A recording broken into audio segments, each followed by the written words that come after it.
High Point's Police Chief Curtis Cheeks III, as well as Assistant Chief Rick Alston from the Greensboro Police Department.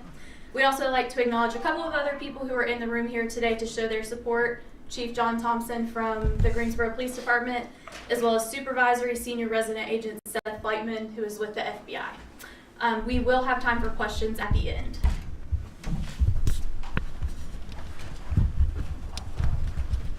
Thank you, Victoria.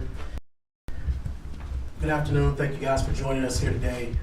The main reason we wanted to gather you here is to talk about something we think will be impactful for law enforcement and how we investigate crimes here in the Triad area, and that is forming the Triad ICAT Task Force. Not to insult anyone's intelligence, but that is Internet Crimes Against Children. What we started talking about several months ago between our two agencies was what efforts we were putting in toward investigating these types of crimes and how we could do things a little bit better.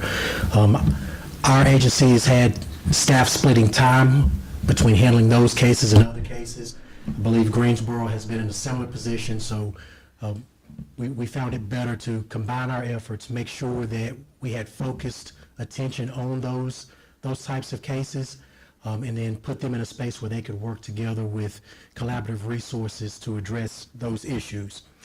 So we will have representation from the High Point Police Department and the Greensboro Police Department working together, addressing those internet crimes against children. They'll be housed here out of the High Point Police Department, but an important component of how they will operate is they will be dual sworn with the FBI, who will be our partners in this, which will give them additional jurisdiction, resources, and training to make sure that if it extends beyond the bounds of this general Triad area, our investigators can see those cases all the way through to the end. You may ask yourself, why now? And I'll give you a number, 52,000. That is the number of tips just in 2025 that came through North Carolina ICAC. Those are a lot of tips. Not all of them are investigation worthy, but they all are significant enough to be vetted and looked into. And so, unfortunately, we have a need to make sure we have a focused effort on those types of cases. And so that's what you see here today through this collaboration, is to make sure that we're doing the very best we can from a law enforcement standpoint, not only with the education of our general public and our parents, but also as far as the enforcement of protecting our children. But now I'll turn it over to Assistant Chief Rick Alston from the Greensboro Police Department. Rick.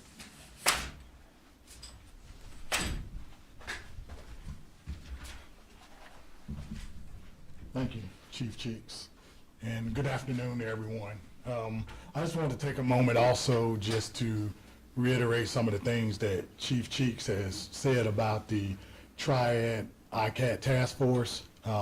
I think the partnership between the Greensboro Police Department and the High Point Police Department and the FBI is already a strong partnership. I think we don't get here without us already having that bond. You know, we do work together well in other areas with different other assignments and other types of crimes. So the partnership is already strong. So when we look at like how can we tackle internet crimes against children, we build a partnership together with our federal partners with the FBI, then that way we can address crimes against children on the city, state, and federal level with this particular partnership. And it just creates a bond with bringing more resources together to tackle the problem. And I just want to take a moment to just talk about tips that can start at home, because internet crimes against children, if you're paying attention to what's going on with children in the homes, you can kind of head off problems that you see coming just by paying attention to what your kids are doing at home on the internet and on video games and things of that nature. So when I talk about the first tip is to definitely talk to your kids. Don't be afraid to ask them questions. Make them feel comfortable with talking to you about things that they're seeing on the internet, if they're seeing certain type of dangers, and letting your kids know that it's not your fault, that I want you to come to me if you're seeing unwanted individuals sending you messages on the internet or sending you pictures. Like, be comfortable with your kids to where they will come and speak with you if they're having any types of issues. So make sure that you're monitoring your children's electronics. That's very important. Phones, video games, and a good practice is to have a computer in an open area where you can see it, not tucked away somewhere in the child's room where you're not really monitoring what the child is doing on that computer. So have a computer in an open area and monitor what your children are doing on electronics. Review text messages and online activity also. Do you know each person your child is talking to online? The biggest thing with video games now is roadblocks.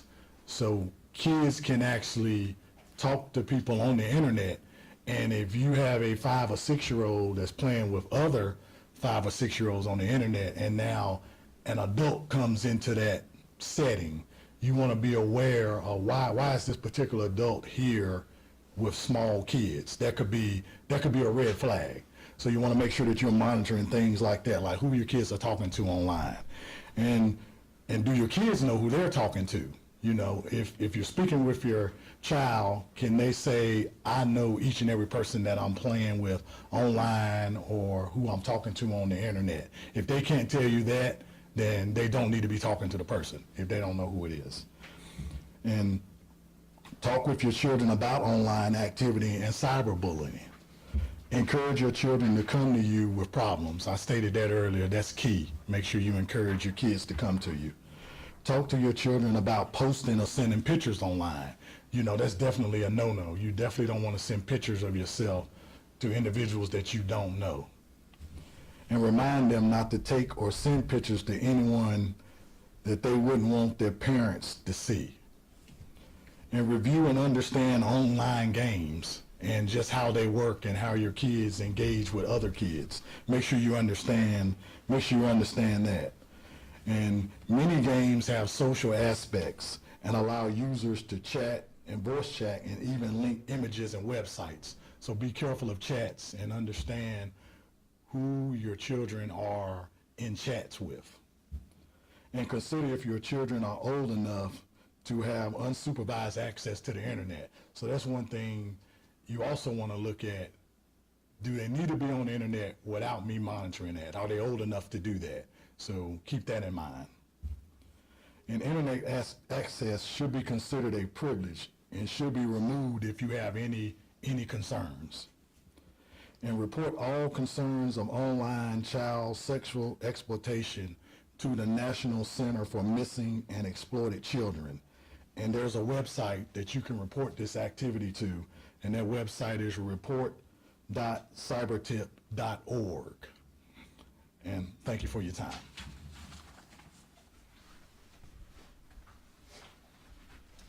And at this time, we can open it up to questions. If you'll just let me know who your question is directed to, we'll bring them back to the podium. Paul? What's the budget for this, or is it being done without any sort of extra spending? So Paul's question was, what's the budget for this? There'll be some expenditure, small expenditure on equipment, but we already have the staff. Again, instead of having them split their time, they're focusing their time. So there's not a huge budget impact for either agency. Yes, ma'am. What was the reaction to that number for how many of those tips came through just for 2025 alone?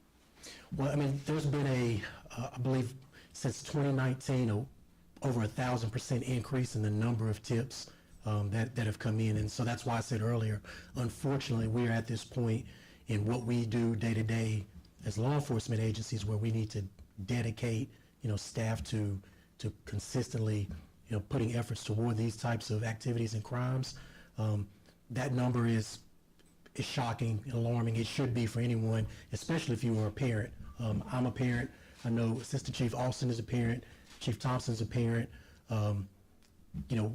One of our detectives said it best, that it used to be that when you first got your phone, you were gaining access to the world, and now when you give a kid an electronic device, the world is gaining access to them, and that's something we have to be very, very mindful of now.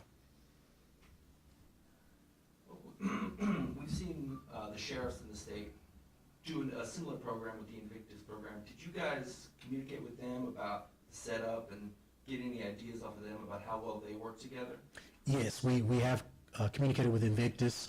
One of the things about this is is not ego-driven at all. This is mission-driven. Right now, we have agreed on a setup that works, well for our agencies and the FBI. There's always room and opportunity, for growth and collaboration. But we did definitely, speak with them. But like I said, this is more about the mission than, who gets the credit.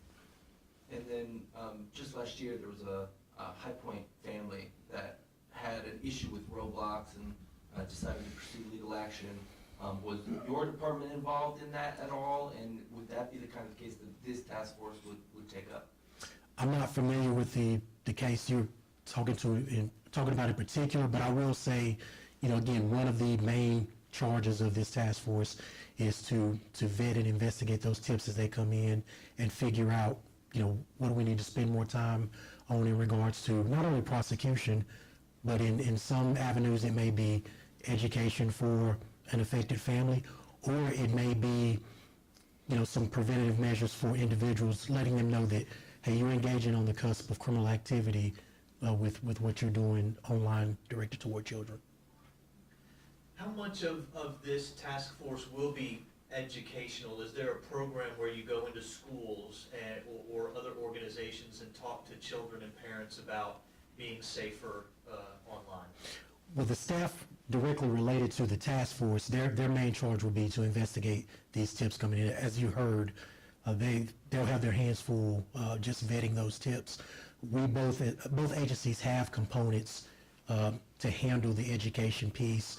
I'm sure the investigators with the task force will be a resource for our community partners and our community staff that will handle the education piece, but that's always a component that's built in.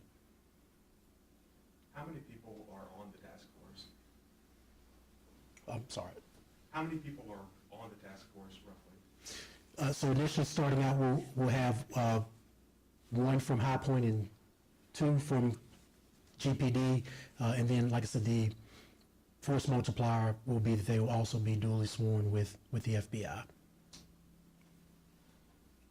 A question from me, why Greensboro and why did you guys choose each other? I know you guys already have a strong partnership, but what was the motivator to choose High Point and Greensboro to come together? One of the things that Chief Thompson and I have been pretty consistent on in my 2 years as chief is collaborating, working together, making sure that as we address and deal with problems, especially surrounding impact crime in our respective cities, that we're not pushing problems to one city or the other. The easiest and best way to do that is by combining our efforts in certain regards and working together. And so when we started talking about this, it was, again, kind of a no-brainer for us of, hey, there's an opportunity here for us to collaborate. We'll take 2 more questions if you have them. Besides the jurisdictional issue, does the FBI partnership give you access to more resources than you would have normally? I'll let Seth speak. Good afternoon. So if you could repeat the question for me, I'm sorry. So besides just the fact that it gives them a little more jurisdictional freedom, this task force, does it also give them access to more resources that the FBI has to help them if they need it in solving one of these crimes? Yeah, so absolutely. So partnering with the FBI not only brings them the investigative support, but it also brings them some other resources that we have, to include jurisdictional challenges that we deal with, so we can have reach out or easier reach to other jurisdictions, whether it's globally or internationally, nationally or globally. So we also have sharing intelligence value, right? So when we get some intelligence, that's easier to pass off to our locals if they're federalized with us, as well as the investigative support that we would obviously provide. Was there additional training involved in this task force as well, or were they basically doing something similar already? So there's training involved. I mean, everybody's learning from everybody. This is an ever-evolving crime, right? So as technology changes, investigative techniques change, so there's always training going on, and that's part of the resources that we could also help them provide. I have one question. For the tips, I know that, if people have concerns, they can obviously reach out to you guys. When is a good time to reach out? Like, when is the time when you're like, okay, maybe I shouldn't hold on to this anymore, I need to go ahead and get help or figure out if this is something more?